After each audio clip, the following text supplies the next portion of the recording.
conexão de que quando áreas da nossa vida começam a desabar, 99,9% das vezes a causa está diretamente ligada ao fato de eu estar me afastando de Deus. Mesmo que eu esteja ainda na igreja, mesmo que eu ainda esteja fazendo algumas coisas de maneira religiosa. A gente vai falar sobre discípulo. E eu quero que você comece a se questionar sobre a ideia de ser discípulo. O meu objetivo não é criar culpa no seu coração, nem falar simplesmente que você é um péssimo discípulo e te mandar para casa.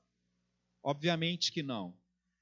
O meu objetivo é que, ao longo dos passos que a gente vai dar a cada domingo, não só a gente perceba que a gente tem falhado em algumas áreas, mas a gente sinta em Deus a motivação para retomar alguns passos, para levar a sério algumas questões que a gente vai deixando estacionar. A primeira pergunta, que eu acho que é óbvia, mas precisa ser definida claramente, é: como eu defino um discípulo? O que é um discípulo? Eu quero ouvir de você. Como é que você define um discípulo? Discípulo é o quê? É quem? É o quê? Aquele que segue alguém.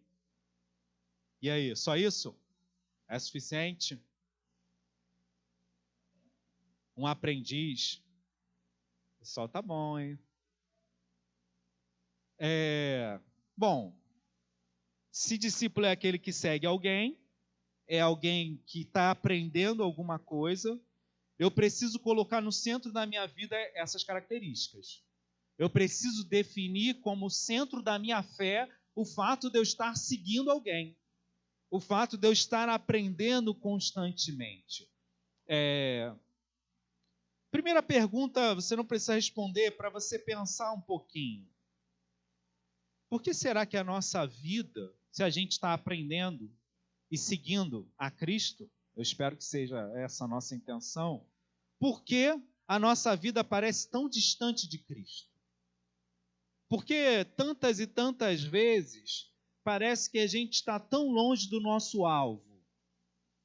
Tudo que a gente vai falar ao longo desse mês não vai ter nenhuma novidade, mas a cada domingo eu espero que vá ficando claro um aspecto diferente dessa ideia de se parecer com Cristo.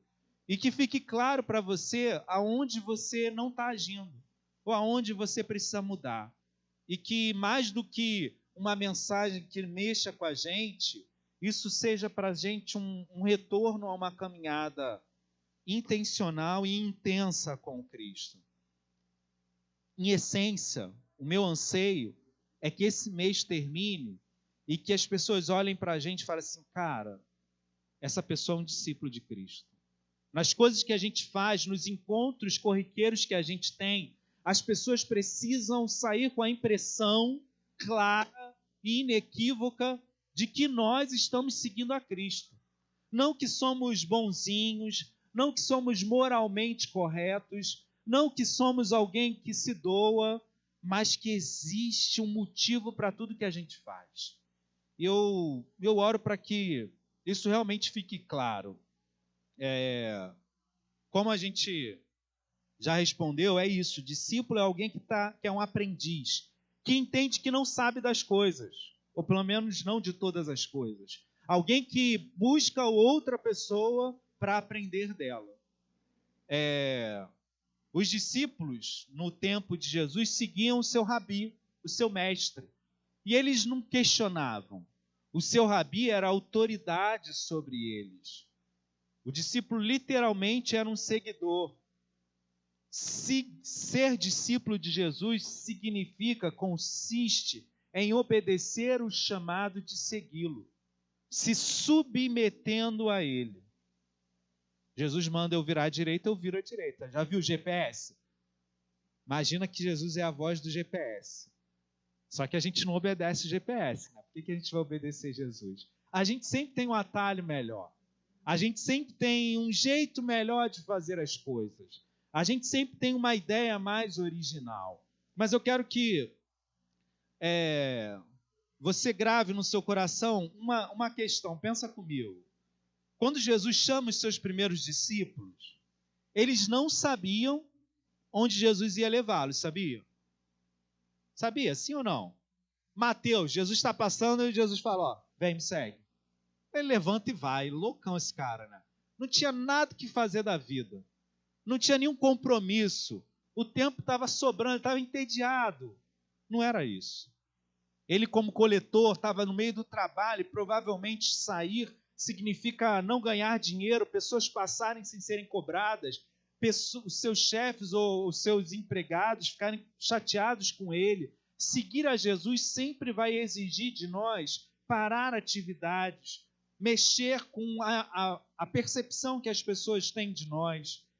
Os discípulos não sabiam onde Cristo os levaria, nem o impacto que isso teria em suas vidas.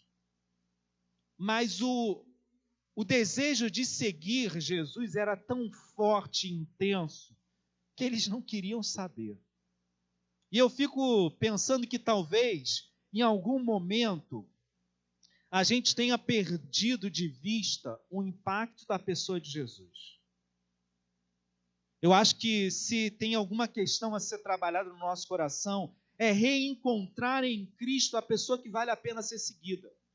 Porque nada vale eu chegar aqui todo domingo de manhã e falar, cara, você não está fazendo direito, vamos, você tem que obedecer mais. Olha, você tem que prestar mais atenção. Algo no seu coração precisa ser despertado. O encanto inicial de olhar para Jesus e falar, eu não sei para onde ele vai me levar, mas eu sei que ele está indo para o melhor lugar que eu possa ir. Eu sei que segui-lo vai virar minha vida de cabeça para baixo, mas isso é a melhor coisa que eu posso fazer com a minha vida. É confiar que Deus é alguém tão impressionante, que me ama tanto, que cada passo que Ele me levar a dar vai me fazer viver uma vida incrível. Porque em algum momento a gente vai achando que a gente tem uma resposta melhor, um jeito melhor, uma maneira melhor de viver.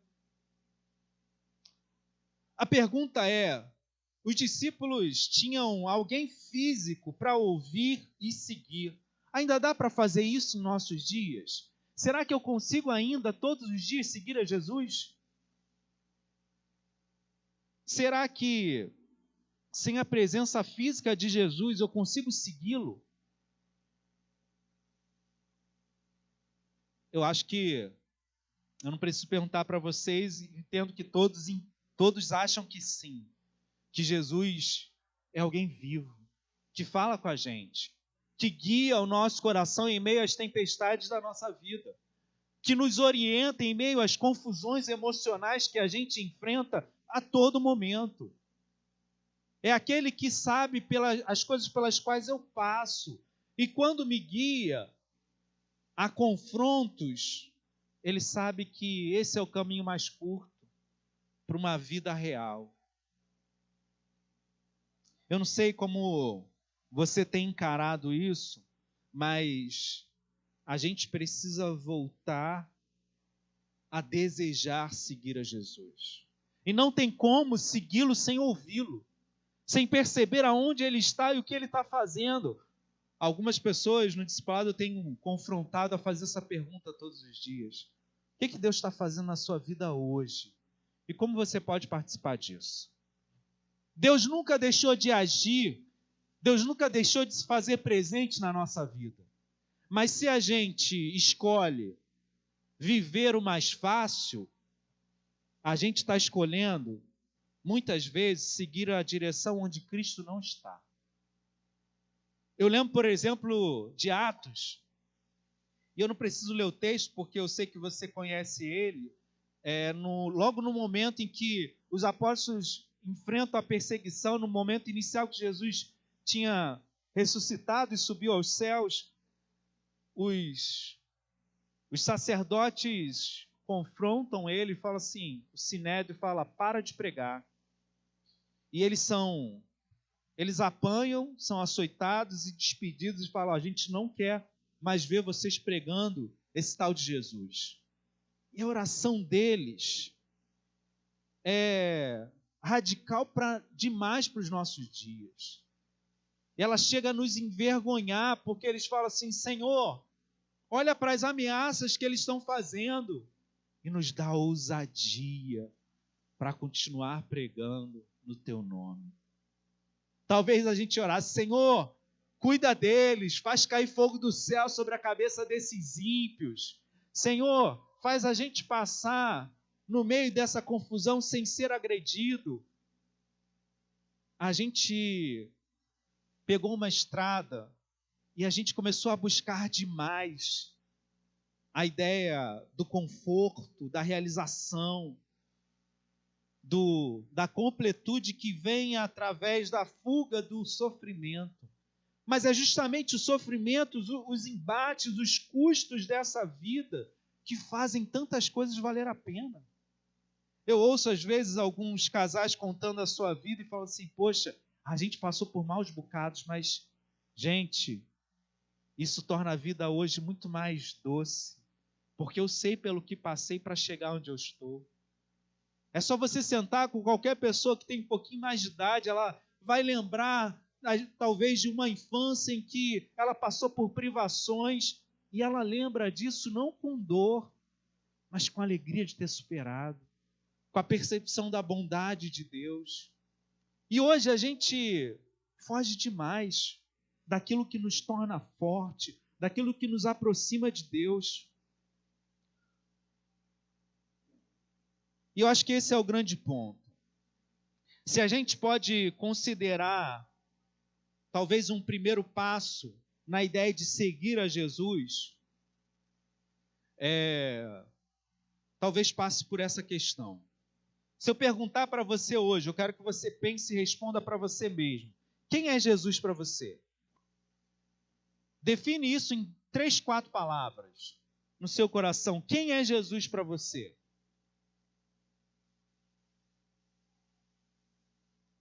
Você definiu? Então fala um pouquinho aí. Quem quer dizer quem é Jesus para você?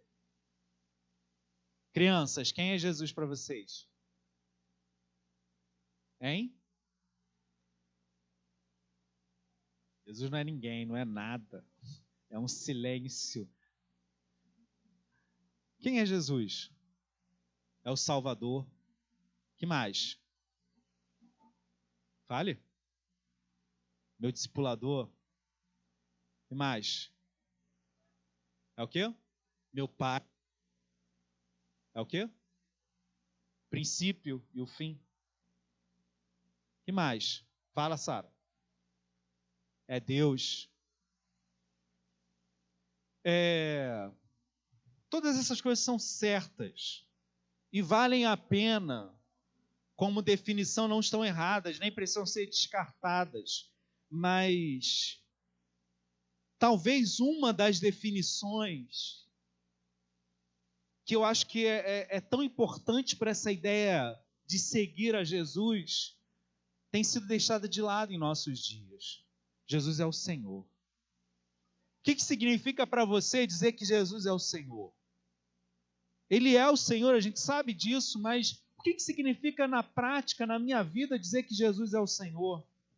A gente leu lá em Lucas 6, por que vocês me chamam Senhor, Senhor, e não fazem o que eu digo? A gente ora, Senhor, abençoa-nos, virou quase um apelido, a gente nem pensa no significado da palavra. Naquele tempo, só para a gente conseguir colocar, situar a questão, era muito fácil para a igreja entender que Jesus era o Senhor, porque existia um império que mandava em Jerusalém, mandava em Israel, e esse império tinha um Senhor, que era César.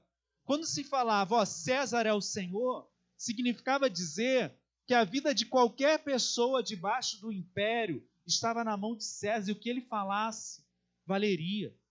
Ele era Deus para aquele povo, literalmente. Faziam-se orações a César. Então pensa, quando eles falam, não, César não é o Senhor, Jesus é o Senhor.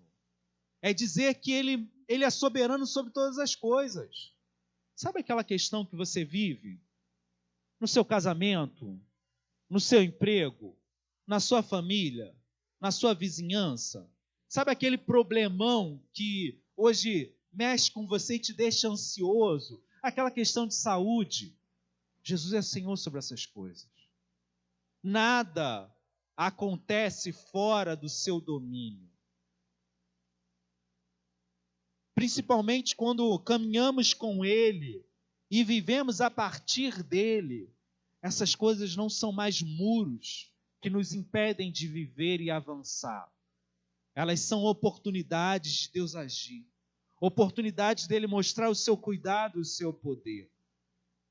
O Evangelho é justamente a chegada do reino de Deus, é o anúncio da boa notícia de que o reino de Deus chegou. E embora o reino esteja, a gente fala do já e ainda não, ele ainda não está consumado, não está completo, não está concretizado, mas Jesus inaugura o reino. O reino é a presença do rei. O reino de Deus está onde o rei está. E nós somos a presença do rei. Eu sei que você já ouviu eu falar isso algumas vezes, mas você precisa entender que Jesus é o centro do Evangelho, é o centro do reino de Deus, e sem ele não há reino. Isso quer dizer que, eu quero trazer isso para a prática. Se Deus está te conduzindo para essa direção e você vai para essa, você está saindo do reino. Você está saindo da onde Deus está agindo. Você está saindo do lugar onde a vontade de Deus está acontecendo de maneira mais plena. E está se afastando disso. É o que a gente faz toda hora quando ignora a direção de Deus para a gente. O que conduz a nossa vida? Para e pensa rapidinho. O que conduz a sua vida hoje? Quando você decide que tipo de trabalho, que tipo de palavra você vai dizer a alguém, quando você pensa sobre quais compromissos vai aceitar, quando você pensa sobre que tipo de compra você vai realizar, como vai gastar o seu dinheiro, o que comanda as suas decisões? Irmãos, eu acho que, via de regra, e eu me incluo nesse grupo, tristemente, porque a gente faz isso de maneira automática, o que normalmente comanda nossa vida é o conforto. Eu não vou falar isso porque eu vou ter problema. Eu não vou jogar essa palavra aqui no Facebook porque vai ter discussão. Eu não vou botar foto porque eu vou perder alguns amigos. Eu não vou ir lá não vou aceitar esse emprego porque esse aqui paga mais. É natural e essas coisas não precisam ser descartadas. Mas se ela é o carro-chefe, o meu reino é o conforto. O que guia o meu coração e os meus passos são conforto. E eu vou estar onde Jesus não está agindo. Eu preciso remodelar o meu coração e deixar que Cristo esteja no centro e passar. Isso é difícil porque precisa de uma decisão intencional. Eu preciso tomar a decisão de começar a colocar as coisas diante de Deus. Talvez esse emprego aqui pague menos, mas será que Deus não está me enviando a esse lugar para que eu viva o Evangelho e algumas pessoas se convertam? Será que eu não tenho, francamente, falar algumas verdades para algumas pessoas? Ou me calar na hora que eu quero brigar para que Cristo seja revelado através da minha vida? Será que não é tempo de eu começar a me envolver com algumas pessoas que estão longe de Deus para que eles sejam transformados? Ou será que não é tempo de eu me afastar de outras para que eu tenha uma caminhada com Cristo mais intensa? A verdade é que o meu dia e o seu só tem 24 horas. E a sociedade moderna nos imprimiu a sensação, o desejo, a vontade de querer usar essas 24 horas plenamente feito loucos.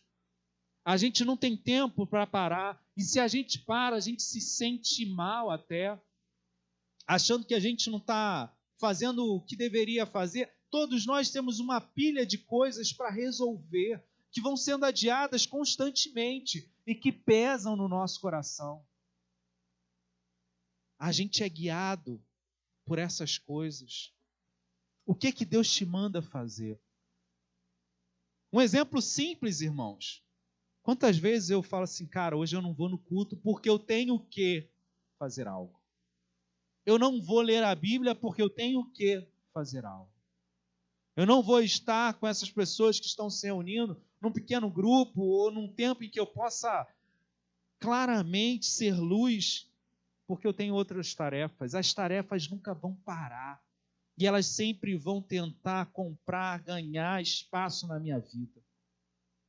Por isso que o livro Discípulo vai usar um termo de que nós, no meio dessa crise, a gente inventou o 5º evangelho.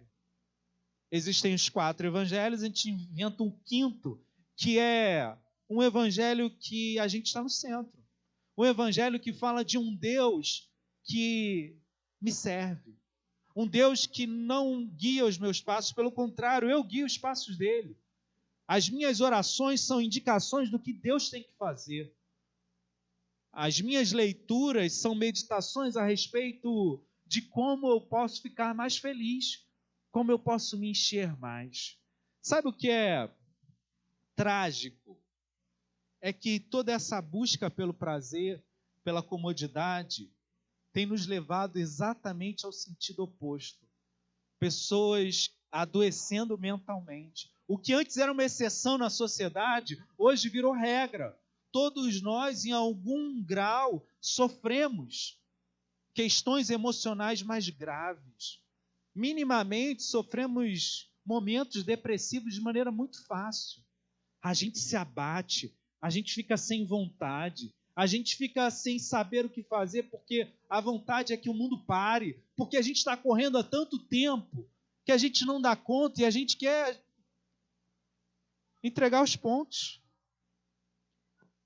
E Jesus nos desafia exatamente a andar na contramão. Ele fala para a gente cavar mais fundo. Você quer construir uma casa, ouvir minhas palavras, você precisa construir fundo na rocha. Você acha que isso é fácil? A comparação precisa ser trabalhada no nosso coração, porque Jesus diz assim, aqueles que ouvem e obedecem e permanecem na minha palavra, é comparado a alguém que vai construir uma casa. Sabe o que é fácil de construir uma casa? É levantar as paredes, pronto. Mas o problema é que você arruma depois, quando vem os ventos e os rios, tudo derruba, perde dinheiro, perde tempo. É assim que a gente constrói a nossa vida hoje. O que é mais fácil, o que é mais cômodo, o que é mais rápido. Jesus está falando, abre mão de coisas, diz não para um monte de coisas. Gaste o tempo necessário para cavar a rocha. E me permita uma interpretação apócrifa. O texto não diz isso, mas eu quero te dizer que essa rocha seja o seu coração. Às vezes o nosso coração está tão duro que ele precisa ser cavado, com britadeira mesmo. Só que você não pode ir muito rápido, senão tu arrebenta a rocha. E aí a escavação vai demorando ainda mais, para que você encontre o lugar onde o alicerce vai estar, que é Cristo. Talvez o nosso coração precise ser cavado. Eu preciso encontrar lá no fundo as coisas que têm me distraído. Eu sei que todos vocês amam a Cristo, eu também amo. Mas a nossa prática diz o contrário. Eu digo que eu amo mais um filme na Netflix, no Amazon Prime, para fazer um comercial de outros também, ou no HBO Play, ou sei lá do que 10 minutos com Jesus. Eu perdi essa paixão. Eu sei que o alvo é relembrar que Jesus é o Senhor, mas Ele só é o Senhor quando o nosso coração é arrebatado. Por isso o outro texto eu acho que é tão legal, lá em Mateus 11, 28 a 30, diz assim, venham a mim todos vocês que estão cansados de carregar as suas pesadas cargas, e eu lhes darei descanso.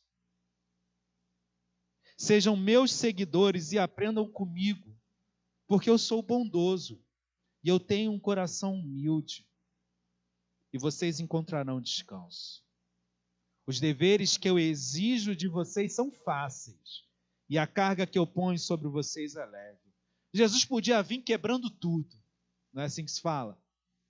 E vocês não me obedecem, vocês, que nem o César romano, vocês vão ter que me obedecer, e entra com exército na nossa vida. Ele fala assim, ele não fala assim. A voz dele é suave, mansa, e diz assim, vem, você está cansado, sobrecarregado, eu sei.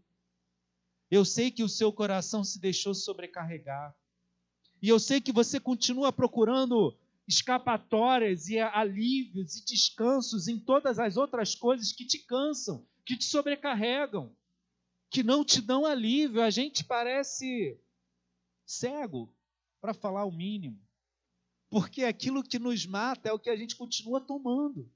Aquilo que nos prejudica é o que a gente continua buscando.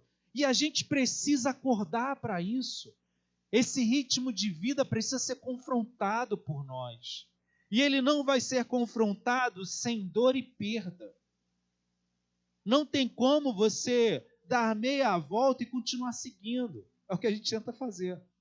A gente quer dar meia volta, a gente chama de conversão, buscar a Cristo, mas continuar seguindo. É como se a gente desse meia volta, desse um passo para frente e 2 para trás. É o Michael Jackson, né? Moonwalker. A gente não sabe para onde a gente está indo. Porque a gente quer seguir a Jesus, mas tem coisas que nos atraem, que nos encantam.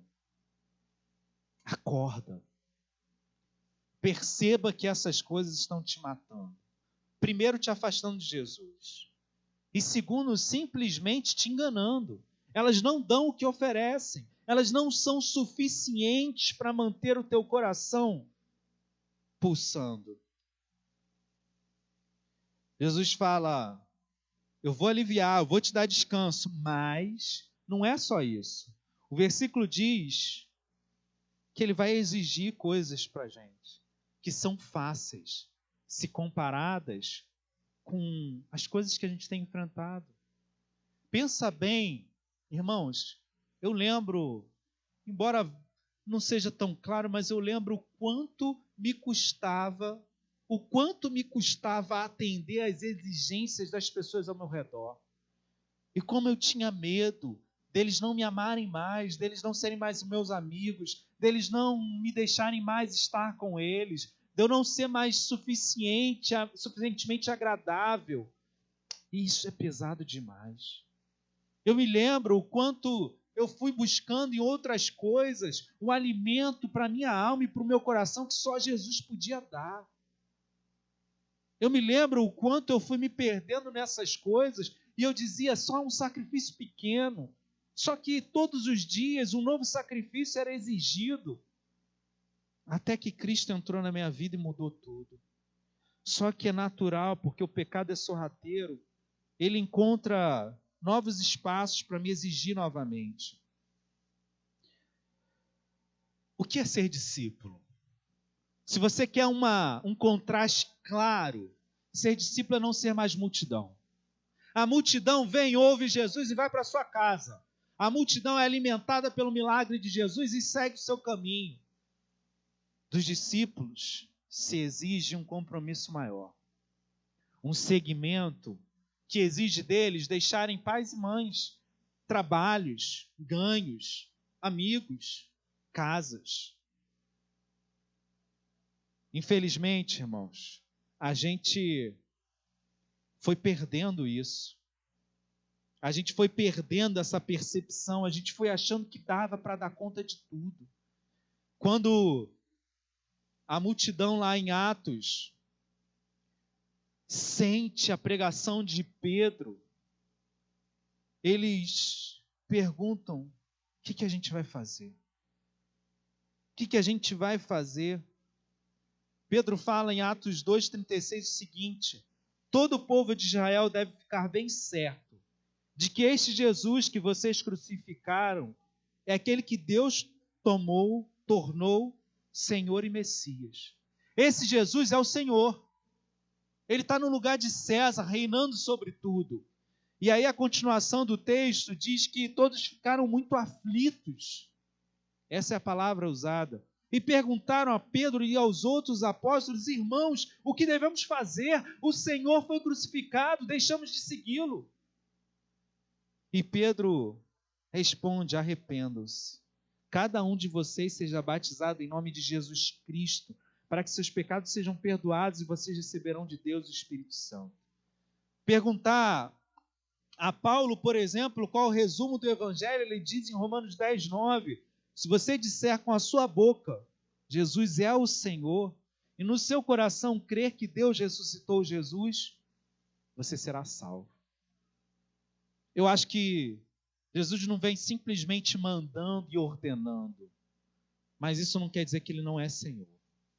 E na nossa fé tão informal e tão encaixada com o estilo de vida que é próprio da nossa época, a gente foi abandonando algo que é essencial. Eu não preciso dizer que se você não ouve Jesus todos os dias, você não segue. E se você não segue, você não é discípulo. Você pode vir para a igreja todo domingo. Você pode saber tudo da Bíblia. Mas se você não está seguindo, se você não está seguindo os passos dele, você não é discípulo. Nós falamos. Eu sei que para mim é duro demais ouvir isso. Sabe o que é melhor de ouvir isso?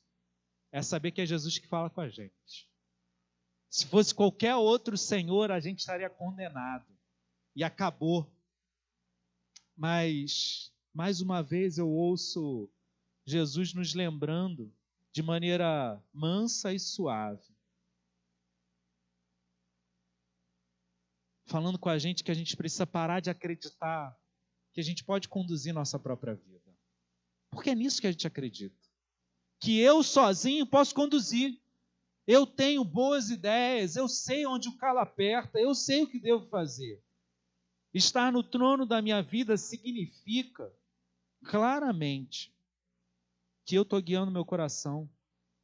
Que a independência e o pecado são o carro-chefe disso tudo.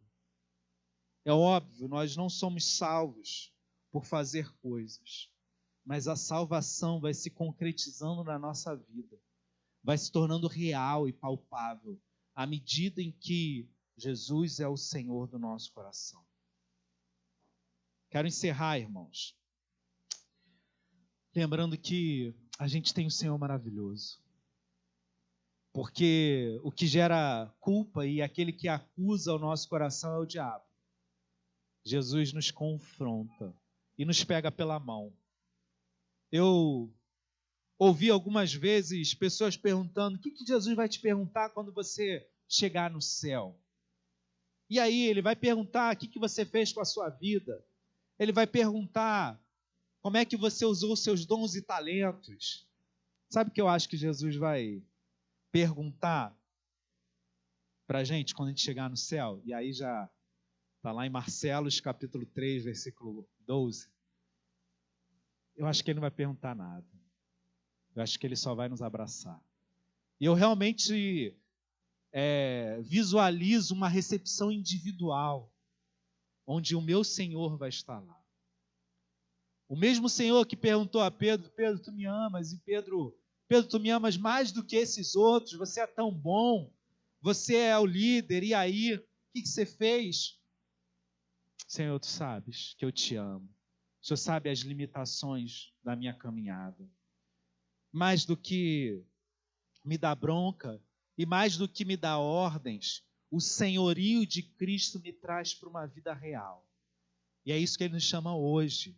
É quando as escamas caem dos olhos e fala assim: eu não vou pela dor, eu não vou pela obrigação, eu não vou por causa da bronca, eu vou porque eu o amo. E amá-lo é estar onde ele está, é viver aquilo que ele coloca diante de nós, é entender que quem não está aqui precisa do toque caloroso que talvez eu esteja sentindo agora, e que eu posso fazer parte do que Deus está fazendo e vai fazer. É mais do que obedecer a ordens, é viver plenamente um reino que já pode ser real, que já pode ser vivido em cada um dos meus dias e que eu não preciso viver sofrendo, apanhando, angustiado, culpado, com medo, triste. Eu posso viver em plenitude de vida quando eu abro mão dessas coisas, quando eu perco tudo para ganhar o meu Senhor, quando eu coloco meu coração naquilo que realmente importa. Eu não preciso dar o desafio, porque eu acho que eu já estou repetitivo. Meus desafios normalmente são, olha, você tem que separar um tempo todos os dias para estar com Deus. Você não sabe o quanto isso é o segredo de uma vida diferenciada. Encontrar com aquele que te ama. Ouvir aquele que pode dar direção. Mas eu quero encerrar dizendo isso. Eu não sei, mas Deus sabe a dor que você está sofrendo hoje. Ele sabe as questões que pesam sobre o seu coração.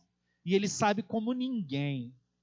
Ele sabe o medo que você sente de dar esses passos que agora você está ouvindo que tem que dar. Ele sabe como ninguém que você não tem forças para viver isso. Mas hoje, mais uma vez, e como sempre, Ele se oferece para andar do seu lado. E eu acho que ser discípulo, e isso para mim é a definição. Ser discípulo é caminhar com Cristo. E talvez tenha para você nessa definição a imagem de ter alguém na sua frente, é verdade. De ter alguém guiando seus passos, é verdade. Mas para mim o que grita mais alto é que eu não estou caminhando sozinho.